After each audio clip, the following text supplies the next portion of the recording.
This is where dreams are driven. Welcome to Forza. This is for all the players who drive like a maniac in Forza Motorsport 5. I hate you. I hate each and every single one of you.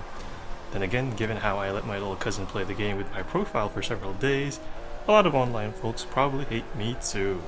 See, with the game using Drivatar AI based on the driving style of actual players, I've seen an exponential rise in aggressive AI drivers who take curves late and bounce off other cars to make their turns, just like many players do.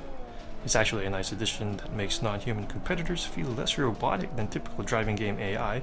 Still, it also can be frustrating, though the AI does improve when playing the game at higher difficulties.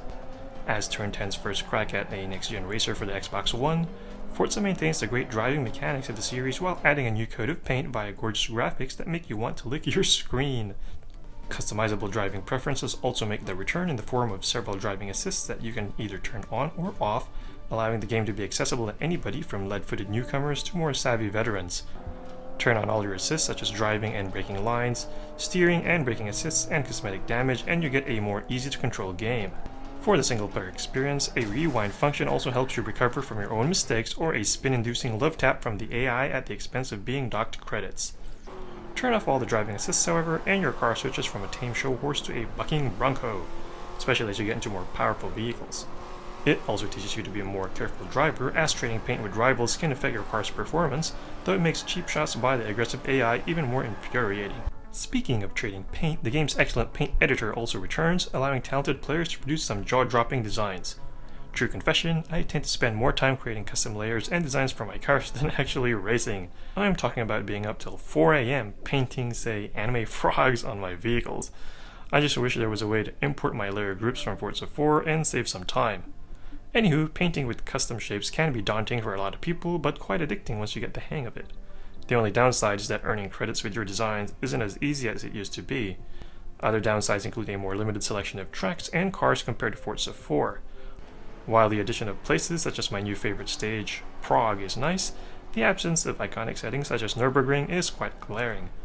Folks pining for night driving or racing in weather such as snow and rain also will be left wanting.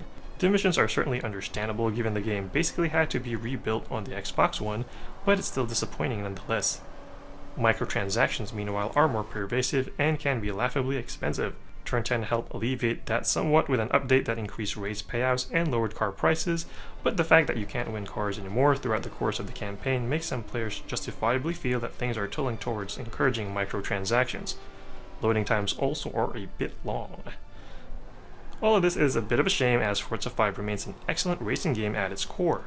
Having the option to race online or via local split screen remains a welcome option, for example. The driving itself is great, and extra touches like changes in exhaust sound when you use the in-car view, or even the blinding glare when the sun hits your windshield adds to the game's excellent immersion.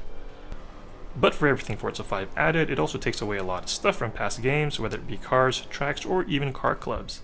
As such, Forza 5 will be great for folks who've never played previous games in the series, but feels more like a debut title than a sequel to Forza veterans. It's like a car with a great engine, but with a less luxurious interior and fewer options. It doesn't mean it's a bad game, as the gameplay itself is quite good. It just feels like the foundation for something that will ultimately be much better, as opposed to a fully constructed building.